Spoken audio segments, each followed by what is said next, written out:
Hello students, this is Alice Penny bringing forth before you a heart-touching poem from class 12's textbook Flamingo, an elementary school classroom in a slum by Stephen Spender. Before we move on to the explanation of the poem, let's learn in brief about the poet. Sir Stephen Harold Spender, an English poet, novelist, essayist and editor, was born on 28 February 1909 at Kensington, London. Spender was an average student in school and college. In fact, he left University College, Oxford, without taking a degree and went to Berlin in 1930. He was greatly enticed by the ideologies of communism, but eventually he returned disillusioned back to London. Spender took a keen interest in politics and declared himself to be a socialist and pacifist. Most of his works concentrate on the themes of social injustice and social inequalities. Some of the works of Spender include The Edge of Being, The Struggle of the Modern, The Creative Element, Poems of Dedication, and his autobiography World Within World. Spender died of heart attack in Westminster on 16 July 1995. In an elementary school classroom in a slum, he has concentrated on the themes of social injustice and class inequalities that prevail in capitalistic system. The first stanza of the poem describes the students studying in this school. The school is located far from the gusty waves. Sea, as we all know, is a symbol of freedom, vastness, openness, vitality, power and beauty. These children are deprived of all these qualities. Their faces reflect their pathetic and miserable conditions. There is no sign of happiness or glow on their faces. They are dull, they lack vigor, energy, and the enthusiasm of childhood. The poet compares their life to rootless weeds. Weeds are the unwanted plants. We don't take care of the weeds, nor do we attend to them.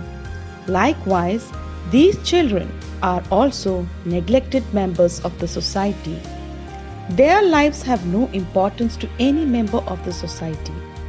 Their unkept, uncombed, and unoiled hair scatter around their pale and sick faces. The poet describes a particular girl who is tall, probably because she is overage for this class. She sits with her head bowed as if burdened with the pressure of responsibilities and poverty.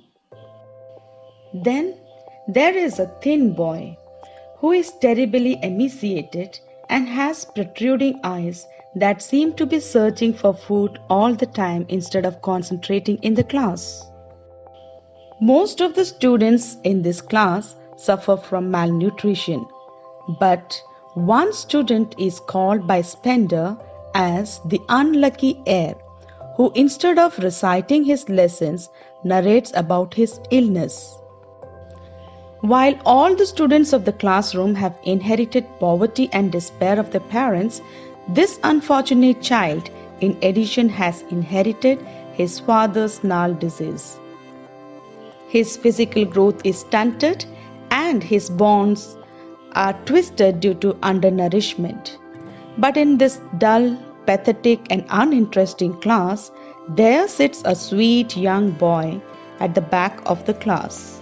His eyes sparkle as he daydreams about the outside world, playing squirrel games in tree room. His dreams help him to escape from this repulsive classroom. Spender presents him as a ray of hope in this dim and dull environment. In stanza 2, the poet describes the classroom. The classroom walls are described as sour to emphasize its dirty, dull and faded look. The classroom does not provide a conducive atmosphere for the children to take up learning. These unpleasant walls are decorated with donated pictures that have no connection to the reality of their miserable lives. Shakespeare's head, beautiful scene of cloudless sky, dome structure, and tireless valley are all the symbols of refined and civilized society. When these children are taught about these things, they find it hard to believe such a world does exist in reality. The open handed world map hung on the wall too has no meaning to them, as it depicts only the civilized world of rich and powerful who shape and reshape the world map according to their whims and fancies and then impose their world on the weaker ones. For these children, their world lies outside their classroom windows. The world of squalor, filth, and disease is their world. They live in a world where the fog of uncertainty dominate their future. The narrow, congested, and crowded lanes have blocked their future with darkness.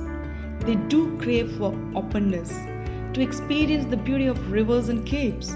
They also desire to discover the starry light of the wisdom lying in the books that can illuminate their lives, but fail to break themselves free from their suffocating atmosphere. The third stanza describes how the life of textual world differs from that of the slum dwellers. The poet says, for these slum children, Shakespeare is wicked because his literary excellence is beyond their comprehension. Shakespeare's all works revolve around the rich and the powerful world of the kings and queens, dukes and duchesses, and so on. These poor children fail to correlate Shakespeare's works to their own poor lives. Thus, despite being a literary genius, Shakespeare fails to empower these children. The map is also a bad example, as it does not depict their slums on it. The map only marks the beautiful and civilized world. However, these children get enticed by the textual world of bright sun, the rich and adventurous world of ship, the beautiful world of love. They get tempted to escape into this magnificent world of text where everything seems to be perfect and splendid. The poet condemns this kind of education system that has an adverse and negative impact on children. The map and Shakespeare's world instigate these children to resort to stealing or to adopt unfair ways to escape from their pathetic world.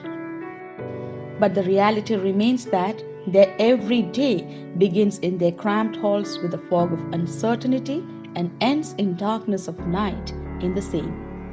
Their future is wrapped in endless darkness.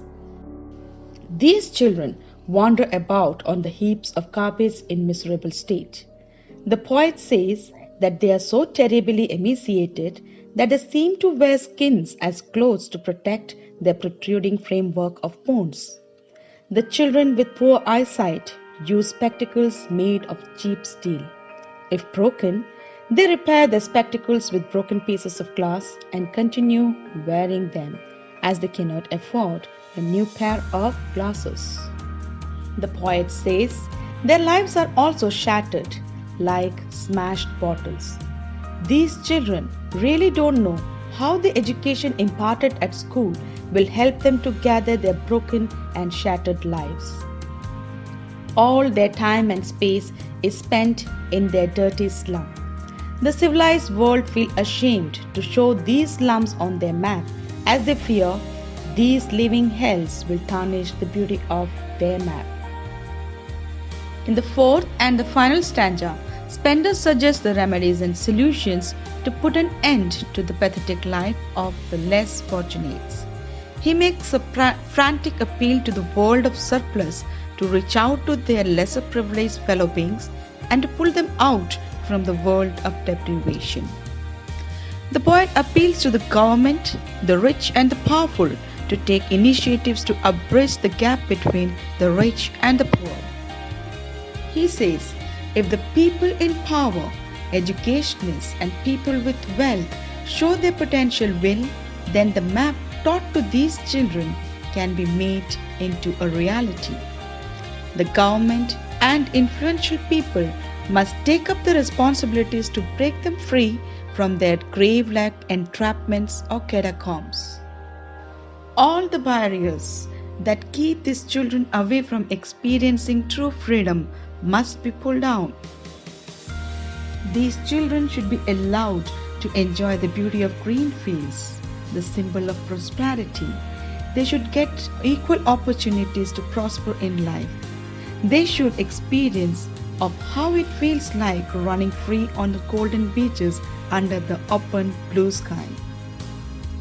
Let them be provided with an ambience to receive purposeful education that would help them to discover the knowledge and wisdom from the pages of books. Once they receive the purposeful education, they will be well equipped and made capable to uplift their own lives. The poet ends the poem on an optimistic note, stating that history is created by those whose language has the power and warmth of the sun. Only the educated and enlightened people can bring in the desirable changes.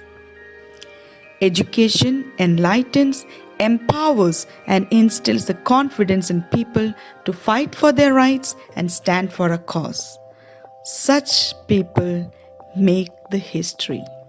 Let's have a quick look on the poetic devices used in this poem. Far, far from gusty waves is repetition because the word far has been repeated twice to emphasize. It can also be alliteration because far, far sound is used, the consonant sound is used in far, far from. Okay. Now, like rootless weeds is simile because the lives of the children have been compared to the rootless weeds using the word like. Paper seeming boy with rat's eyes is metaphor. Here the boy's body is so thin that it is compared to paper and his eyes are compared to the eyes of rat. Future painted with fog is again metaphor. Here fog stands for unclear or uncertain.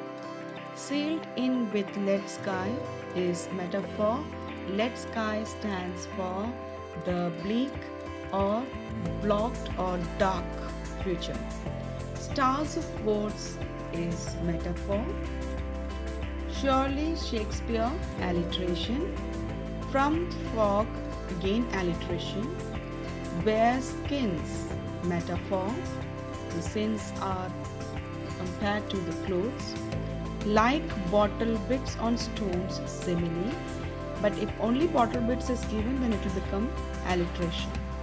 Like catacombs, simile. Break, oh break is repetition. Whose language is the sun is metaphor. With this, we conclude our today's poem. Thank you students for sparing your time to watch this video.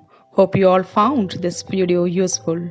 We're looking forward to your valuable suggestions and comments for further improvements. Thank you one and all and stay healthy.